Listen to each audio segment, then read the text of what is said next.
Hello दोस्तों। आज के इस वीडियो में हम लोग रिवाइज करने वाले हैं वो सब चीज़ें जो हम लोगों ने कुछ महीने पहले कर लिया था। जैसे कि 2022 का UGC net round the corner है, इसलिए हम लोग एमसीक्यू के थ्रू सभी टॉपिक्स को रैंडमली रिवाइज करेंगे। तो चलिए स्टार्ट करते हैं रैंडम क्वेश्चंस से। फर्स्ट क्वेश्चन है, whose name is associated with Orientalism? किसका नाम ओरिएंटलिज्म से एसोसिएटेड है? किसने स्टार्ट किया है ओरिएंटलिज्म? तो आंसर है Edward said. Poet Edward said, उन्होंने ओरिएंटलिज्म के थ्रू लिखा था। Question number 2, in studies the after effect of response and resistance to the legacy of colonialism in the field of philosophy and literature and presents the identity of the colonized and its culture, representing the unprecedented and voicing the unvoiced with post not available in colonialism. It refers to, now see the lines which are said here, this refers to post colonialism. Post colonialism. What is colonialism? You must be aware with it. Colonies जो बनाते थे Britishers ने, specially colonies बनाया India में, और later on और उससे पहले भी कुछ पावरफुल कंट्रीज थे जिन्होंने डिफरेंट एरियाज में अपना कॉलोनी सेटअप करके अपना कल्चर उनके ऊपर थोपना शुरू किया। तो उसी से रिलेटेड जो लिटरेचर है उसके बारे में यहाँ पे बात हो रही है। ठीक है, उसके बाद कॉलोनियलिज्म के बाद में क्या हुआ था, तो यही लाइन है जो कि एसोसिएटेड है पोस्ट कॉलोनियलिज्म से। तो आंसर है ऑप्शन ए। नेक्स्ट क्वेश्चन पे चलते हैं। Positivism is a term associated with option A Jacques Derrida, option B Ferdinand de Saussure, option C Auguste Comte, number D none of the above. Your answer is option C Auguste Comte. Next, who wrote the essay Structure, Sign and Play in the discourse of the human science? Your options are option A Jacques Derrida, option B Ransom, option C Lewis, and option D Eliot. So your answer is Jacques Derrida. Jacques Derrida has written Structure, Sign and Play in the discourse of the human science. Let me tell you that these are the topics which are associated with starting of language. Language कैसे शुरू हुआ, human race कैसे communicate करना सीखा, इसी सब के बारे में ये बुक है जिसको लिखा है जैकस डेरिडा ने। चलिए मूव करते हैं नेक्स्ट इम्पॉर्टेंट क्वेश्चन पे। It is an absurdist play. It is written by Samuel Beckett. It is option A waiting for Godot, इसका प्रोनाउंसिएशन होगा गोडो, टी जो है लास्ट का वो साइलेंट रहेगा। ठीक है, waiting for Godot, waiting for Mahatma, option C the nowhere man, and option D none of the above, none of these. See first of all question को समझ लेते हैं। क्वेश्चन में कहा गया है कि एब्सर्डिस्ट प्ले है, जो यहाँ पे ऑप्शंस दिया गया है उनमें से कौन सा एब्सर्डिस्ट मतलब बिना सिर पैर का प्ले। और यस इट इज़, ये जो भी है वो बिना सिर पैर का पैर है, क्योंकि ये जो है इसमें सिर्फ 4 कैरेक्टर्स हैं, राइट, और उनके नाम इस तरीके से लिया गया है जिससे कि 4 डिफरेंट डायरेक्शंस के कॉन्टिनेंट्स रिप्रेजेंट होते हैं या कंट्रीज रिप्रेजेंट होते हैं। जैसे रशिया से एक इंसान को रिप्रेजेंट किया गया है जिसका नाम है व्लादिमीर। फिर दूसरे कंट्री से है एस्ट्रेगॉन। ऐसे करके 4 कैरेक्टर्स हैं इसमें जिसको कि लिखा है सैमुअल बेकेट ने, और ये एक प्ले है तो उसका नाम बताने को बोल रहे हैं। तो इसका आंसर है option A, waiting for Godot, जो कि सैमुअल बेकेट ने लिखा था। और मैं थोड़ा सा और जानकारी दे दूं इस प्ले के बारे में। इस प्ले में 4 लोग हैं, टोटल प्ले में 4 कैरेक्टर्स हैं और उनमें से 2 कैरेक्टर्स स्टार्टिंग में दिखाते हैं जो कि किसी का वेट कर रहे हैं, किसी का इंतज़ार कर रहे हैं, लेकिन इनको खुद नहीं मालूम कि वो किसका इंतज़ार कर रहे हैं और वो कब आएंगे, किस डायरेक्शन से आएंगे। ठीक है, तो ये क्यों दिखाया गया, ये एब्सर्ड प्ले, बिना सिर पैर का प्ले क्यों दिखाया गया? ये इसलिए दिखाया गया ताकि ह्यूमन रेस को रिप्रेजेंट कर सके। ह्यूमन रेस, आज के डेट में सभी लोग दिन रात मेहनत करते हैं, लेकिन किस लिए वो नहीं पता, क्योंकि इवेंचुअली हम लोग को खुश रहना है। खुश नहीं रह पाते क्योंकि सवेरे उठने से लेके सोने तक हम लोग दिन रात मेहनत करते हैं और खुशी के 2 पल भी हम लोगों को नसीब नहीं होता। हम लोग पैसे के पीछे भागते हैं और पैसा कितना चाहिए हम लोग को लाइफ में वो एग्जैक्टली नहीं बता सकते। तो यही रिप्रेजेंट करता है वेटिंग फॉर गोडो। हम लोग वेट कर रहे हैं हैप्पीनेस का, लेकिन कब आएगा वो हैप्पीनेस, किस डायरेक्शन से आएगा और कहाँ से आएगा, कौन लाएगा, ये इसी का कुछ अता पता नहीं है। तो हम लोग वैसे ही काम कर रहे हैं जैसे कि एक इडियट प्ले में करते हैं।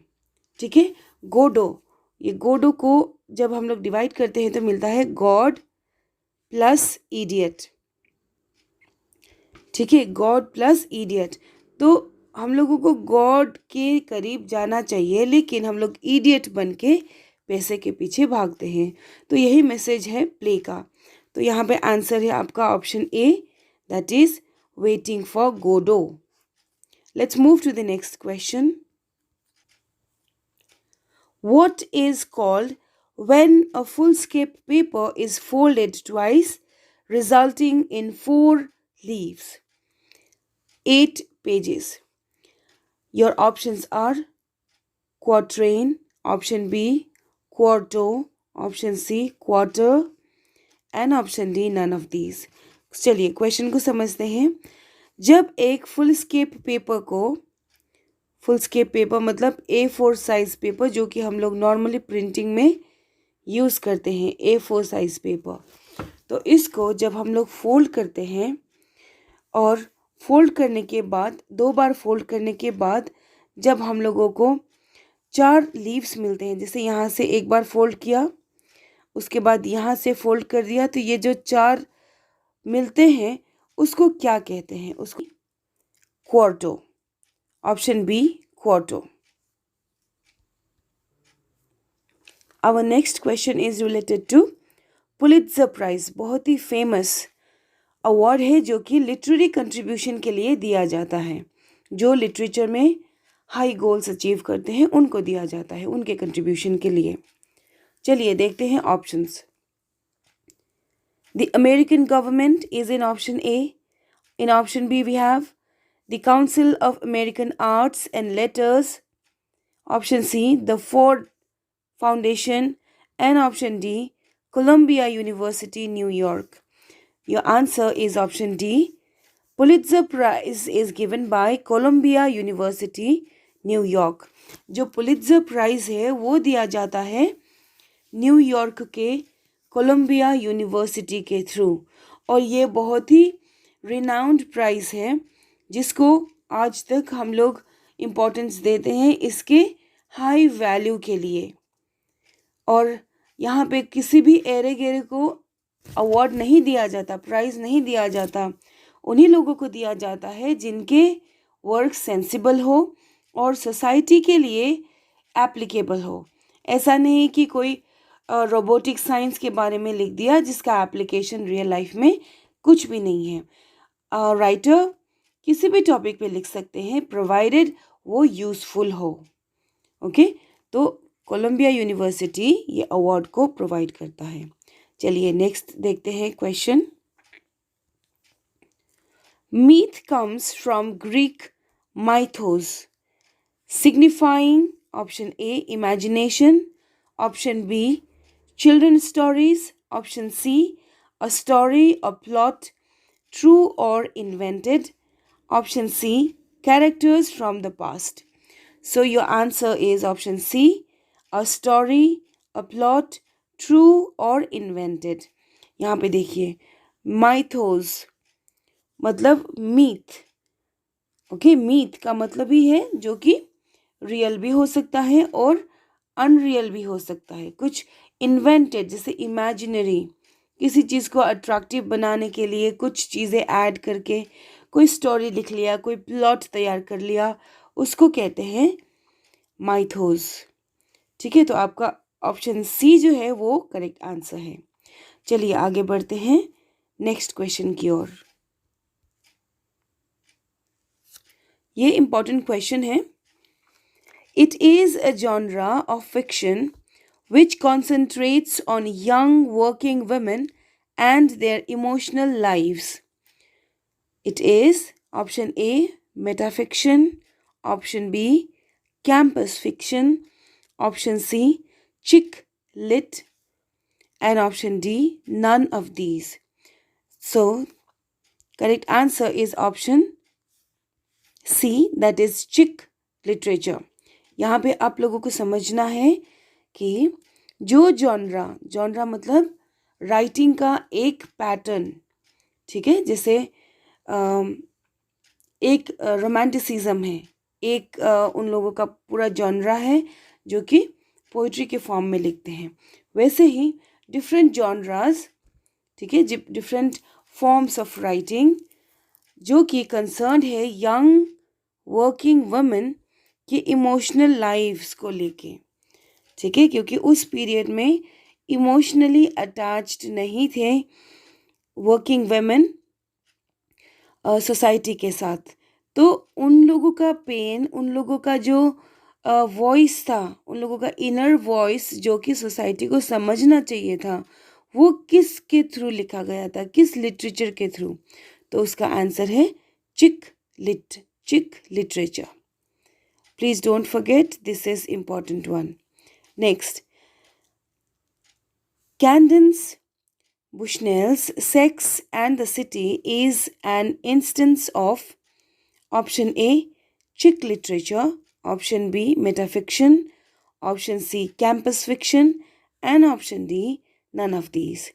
So again the right answer is chick lit. Sex and the City is an example of chick literature, and this is written by Candace Bushnell. चलिए आगे बढ़ते हैं। Popular fiction, vernacular fiction, category fiction, paperback fiction, etc. are the other names by which it is known. It is junk fiction, metafiction, campus fiction and none of these. So थोड़ा सा calculation तो हम लोग भी कर सकते हैं। जब यहाँ पे बहुत सारी चीज़ों का मिश्रण दिख रहा है, 1 2 3 4, ठीक है, तो इसको कह सकते हैं जंक फिक्शन। कुछ भी रैंडमली कहीं से भी उठा के कुछ भी खाना इन अ सेंस लेना ताकि वो हेल्दी ना हो, मतलब एक टोटल आइडेंटिटी वो गेन ना करता हो, तो इसको कहते हैं junk fiction. Next question, which type of fiction includes genre like horror, detective, crime, science, romance, western, action, adventure, mystery, etc. Options are junk fiction, metafiction, campus fiction and none of these. यहाँ पे भी वही application करना है। बहुत सारी चीज़ों का मिश्रण है तो हम लोग इसको लेंगे जंक फिक्शन जिसको कि आंसर मानेंगे, क्योंकि यहाँ पे बहुत सारे खिचड़ी टाइप का हो रखा है, ठीक है. Okay, let's move to the next question. It is often published in paperback edition with cheap price. It has all the entertaining stuff. Plot is interesting as it keeps the interest of the reader till the end. It mirrors the contemporary life. No serious issue is touched. It is junk fiction, metafiction, campus fiction, and none of these. Again, the answer is option A, junk fiction. जिस तरह junk food का कोई result नहीं होता, होता भी है तो हार्मफुल ही होता है, ठीक है. तो वैसे ही जो भी लिटरेचर है वो कॉम्प्लिकेट कर देता है इंसान के इंटरेस्ट को, ठीक है. इंसान के इंटरेस्ट को बहुत सारे चीज़ों को मिक्स करके उसको दे दिया जाता है रीडर्स को पढ़ने के लिए, और ये रिप्रेजेंट करता है कंटेम्प्रेरी लाइफ. कंटेम्प्रेरी लाइफ जिसमें कि बहुत सारे ऑप्शंस हैं, लेकिन कौन से ऑप्शंस एक इंसान के लिए सही है वो बताया नहीं जाता. सभी लोग कंफ्यूज हो जाते हैं कि कौन सी चीज़ों को एक्सेप्ट करें और कौन सी चीज़ों को रिजेक्ट करें, और ये एप्लीकेबल है सभी चीज़ों में, ठीक है. तो इसी को कहेंगे जंक फिक्शन. चलिए आगे बढ़ते हैं. The Da Vinci code is an instance of junk fiction. It is written by option A Ayn Rand, option B James Peterson, option C Dan Brown, option D none of these. So the Da Vinci Code is written by Dan Brown. Option C is the right answer. It is a genre of fiction which is characterized by mystery and supernatural horror. It is often set in a dark castle or other medieval setting. It is a gothic fiction, option B, romantic fiction, option C, regionalism, option D, none of these. पहले question को समझते हैं. देखिए, question में कहा गया है कि वो जॉनरा जिसमें कि कैरेक्टर्स मिस्टीरियस हैं, नेक्स्ट सुपरनैचुरल हॉरर है उसमें. सुपरनैचुरल हॉरर मीन्स जो कि जैसे मर चुके हैं और उनकी आत्मा जो है वो काम पे है, जैसे कि सताना, उनका ड्यूटी पूरा करना, क्योंकि एक इंसान है तो अपना ड्यूटी पूरा करेंगे, जब कोई भूत है तो अपना ड्यूटी पूरा करेंगे, ठीक है. भूत होने का उसको आइडेंटिटी जो है वो प्रूव करना है. तो वो किस फिक्शन में आता है, वो किस कैटेगरी में आता है राइटिंग के? तो आंसर है गॉथिक फिक्शन. गॉथिक मतलब जो कि भूत प्रेतों के साथ रिलेटेड है, ठीक है. जिसको एक बड़े से कैसल में जो कि पुराना होता है, बड़े से बिल्डिंग जो कि पुराना होता है, जिसमें कई सालों से कोई गया नहीं है और कोई रहने भी जाता है तो वहाँ पे अजीब अजीब चीज़ें होती हैं, और बाद में पता चलता है कि यहाँ पे ऐसा हुआ था जिसकी वजह से लोग निकल गए, और कुछ लोग यहाँ पे जो ट्रैप थे वो गुजर गए. उसके बाद में उन लोगों ने सताना शुरू कर दिया.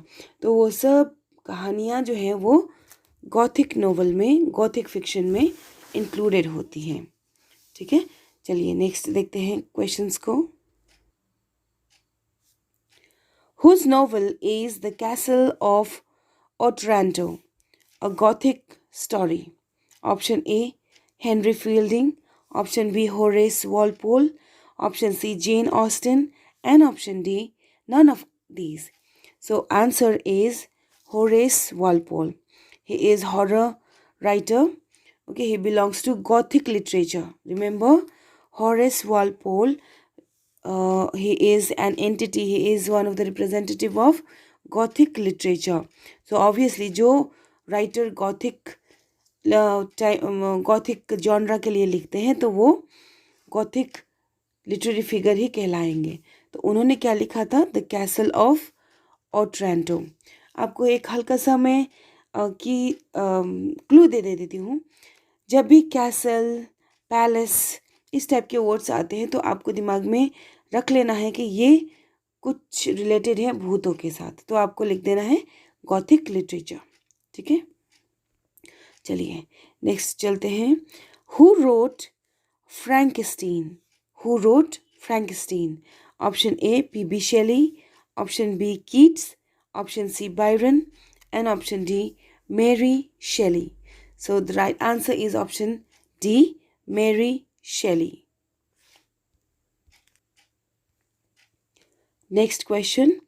The word epistolary has been taken from the Latin word epistola. It means option A, a paper, option B, a check, option C, a letter, and option D, none of these.